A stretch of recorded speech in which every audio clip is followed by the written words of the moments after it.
fakkeenyaaf yeroo mana keessa jirtu qalbiin tuni dasiidha. Haatummaan manaa tunu qalbii dasii bar.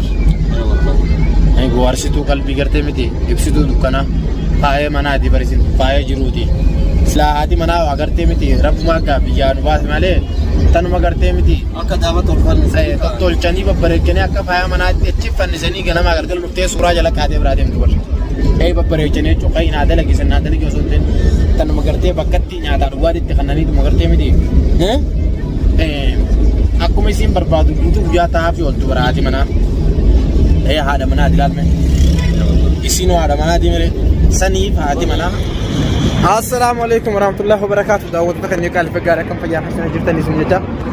Baga jiraatan baga jiraanne deemsa akkuma idaarraa gadi hin teenye deemuma jirra jechuudha. Dhugaa hanga ammaan tanaa fi abdiinis kunoo. Edaas gaalumatti haa nu biite. Illaa hanga ammaatti jechuudha jechuun bakka hin qabnu bakka nufa yoo jiraate yoo ganda Arabaa taate malee ganda Oromoodha asirratti warra gandi Oromoodha kan beeknu jechuudha. Hedduu takka keessa deemnee ol qabnee gad qabnee yaa baay'ee takka jechuudha. Dhugaa nama barbaaduun hedduu nama rakkisa ilma namaa barbaaduun wallaahi nama barbaaduun nama rakkisa. Assalamu alaikum warahmatullahi wabarakatuh. Akkam jirtan hordoftoonni keenya hundi keessanuu baga jiraattan isiniin jedha.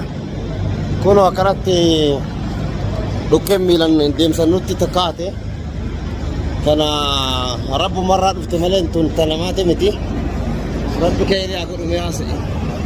Akina gaddoo akkas gaa daawwattoota keenya kunoo shir jennee ofirraa deemu jirra miilaanii maaliif hottee namaa takka takkaan dha'aa jirra. Namni gizee badee nama barbaaduun baay'ee ulfaata. Maaliif nama barbaaduun hedduu ulfaata. Osoo waan biraa taate naman dhibu dhugaa dubbachuudhaaf ilma namaati. Namni kun gaa nama tokko bakka itti barbaadu hin qabdu mana namaa silaa kan duraan shakkina hundaa'u takka bakki duraa kan jirtu dhugaa dubbachuuf yoo deemichaadhaa. Ganda gartee miti silaa isiin itti jettee jennee shakkin hundaa'u keessa deemnee ol gorree gaggorree yaa hedduu takka jechuudha. Dhugaa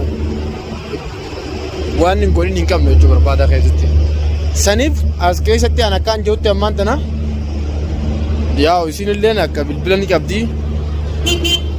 Yaa makiinaa maaliin na dhooyte?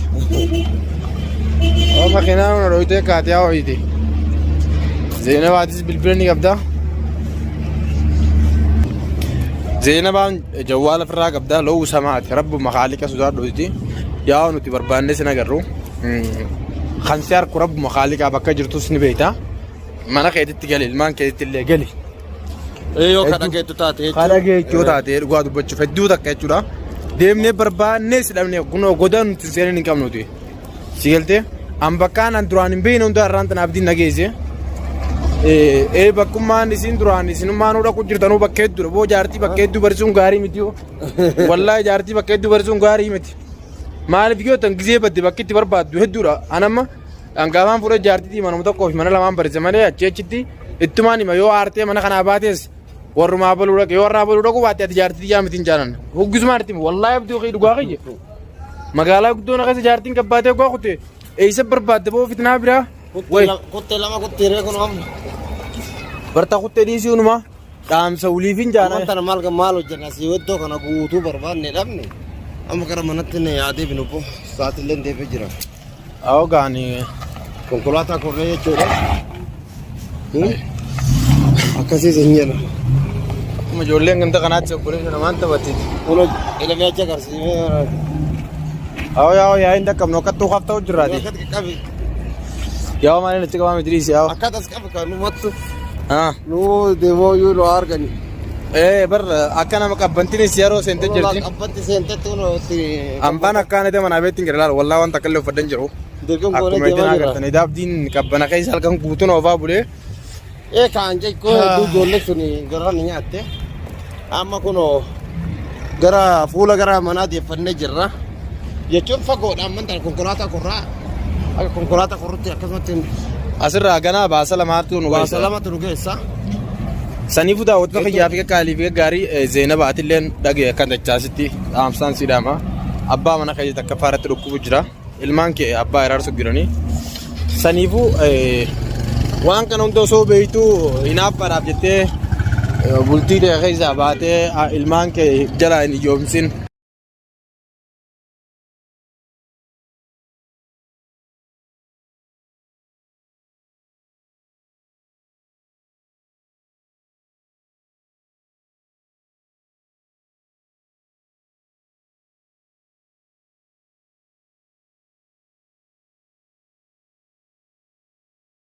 Feetunallee kabaji nallee tuffadhu maaliif jennaan garuu immoo haalli ati ilmaan tana gootu kun nama gammachiisu dhugaa baay'ee nama aarsa.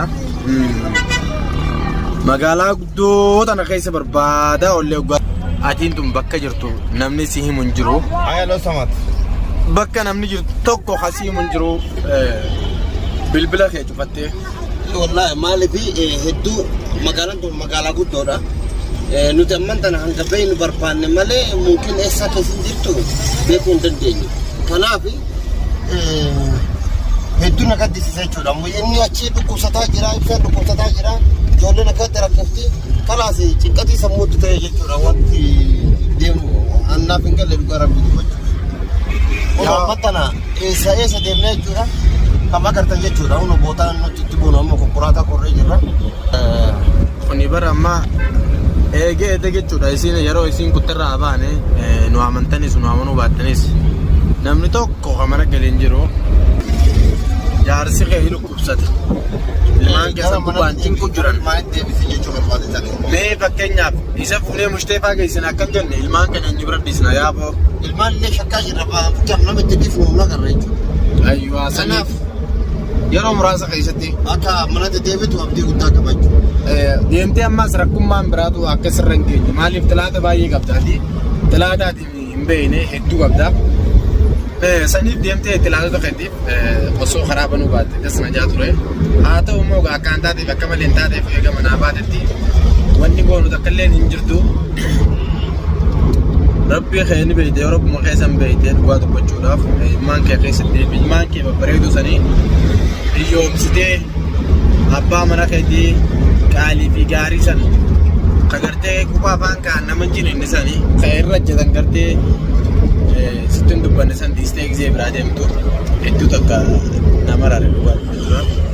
Dila kana hundaa wanni kun ni deemti seenee har'a dubbiin tun silaa dila kana hunda deemti akkanatti gaa rabbiin dura namaa himee irratti dalaynee wanni kun waan dila kana akkanatti as dhufaa nuti seeni malee silaa kaata akka goone. Haa ta'u immoo wanni dhufte maaliif dhufte hin jaani. Eega dhufte takka akkamitti dhufte osoo hin ta'in akkamitti dhufti jaanii mireeqa.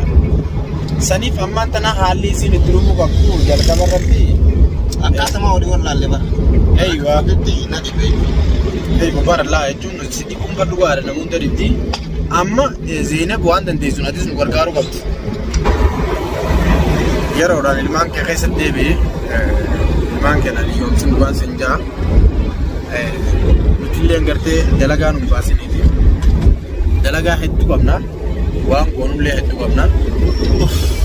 Abbaan mana keetii ganaa sheekeetti yaamu barbaachisaa mana hakimaa geessuu barbaachisaa. Kanaaf ammoo yoo ati jiraatte wantoota kanarraa waa gargaartu hedduu jira yaa Zeenab. Waa hedduu jira. Fakkeenyaaf isinis maali hojjetanii daawwattoota kan takka takka addaan isinii baasa. Haati manaa fakkeenyaaf yeroo mana keessa jirtu qalbiin tuni desiidha. Haatummaan manaa tunu qalbii desii barra. Gowaarsituu qalbii gartee miti ibsituu dukkana faayee manaati barisin faayee jiruuti. Silaa haati manaa agartee miti rabbumaa gaa biyyaa nu baase malee tanuma gartee miti akka daaba tolchanii babbareechanii akka faaya manaatti achi fannisanii ganama galgala dhuftee suuraa jala kaatee biraa deemtu barra. Babbareechanii cuqaa naa dalagisan naa dalagi osoo hin ta'in tanuma gartee bakkatti nyaataa dhugaatiitti kannaniituma gartee miti. Akkuma isiin barbaadu guutuu guyyaa taa'aa fi ooltu bara haati manaa. Haadha manaati ilaalme. Isinoo haadha manaati malee saniif haati manaa yeroo mana jirtu waa hedduudha. Ulee hedduudha sirraa jechuuti. Amma garuu nu ulee hedduu banamee jira. Maalayyaa yaa ibsaa. Maalayyaa ibsaadha. Maalayyaa ilmaan isaati. Maalayyaa ollaa isaati. Haala hamaa keessa jirra jechuudha wanta fakkaata. Akkasitti wanti jennu tokko jiru. Kanaaf Zainab Asmaan dachaa seenan dubbatee jira. Namni kana dawwa kee jira jiru gara rabbi deemsan baate. Kanaaf akka gara maatii deemtuuf hin jedha. Dhugaa yaa'ita jechuudha ijoolleen takka bakka san jiraachuun dhabduudhaan nu erganii achi girtiin siyaadhaan nu erganii jechuudha. Seeraadhaan sanaatan jalqabarraa hanga dhumaatti baanee amma deemaa jira. Amma gartee miti irraa gala deemuun jirra. Bakka silaa gartee barsiyaan tun kiiloomeetira 12 deemtee matar bakka gallurraa jechuudha. Kiiloomeetira 12 deemnee seeraadhaan tarafa magaalaatti baanee beekalu.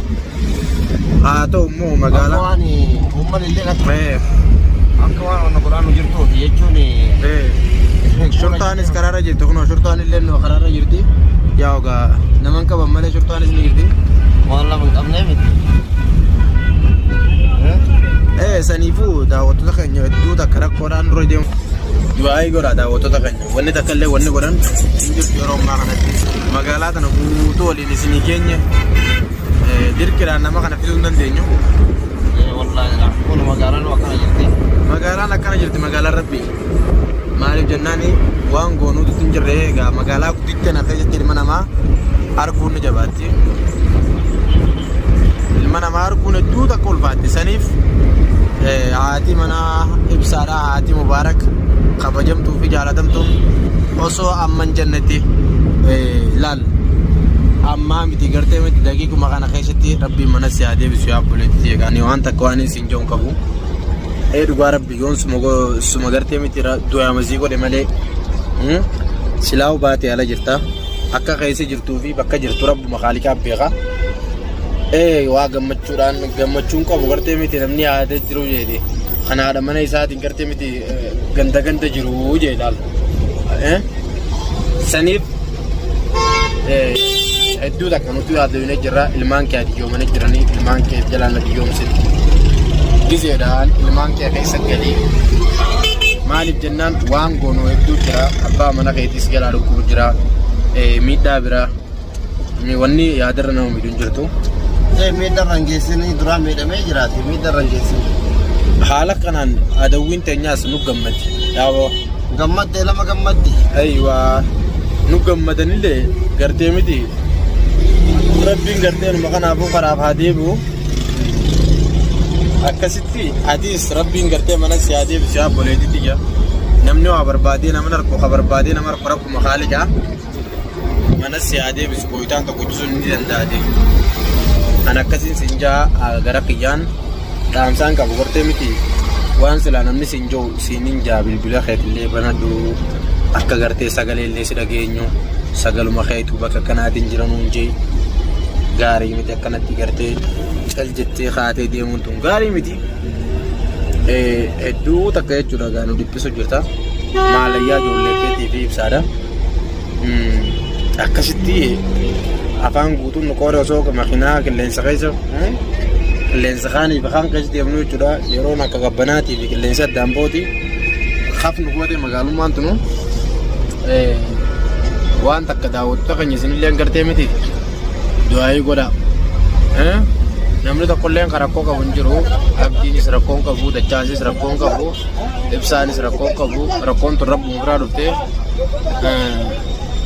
du'aayii godha.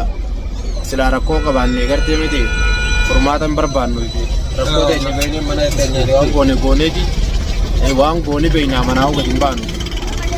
Saniifi namni rakkoo qabu hin jiruuti ilma namaa ta'e kan rakkoon hin qabnees hin jiru osoo rakkoo waan kana keessaa qabaannee furmaata waan kanaatu hin barbaannu. Isin baanee ol baanan gabaabaa karan baasa kana cimma sirraa warra yalla ayyaa. Akkasii daawwattoota keenya bu'uuf deemnaa nuugaan nu turaan isin hin jaa.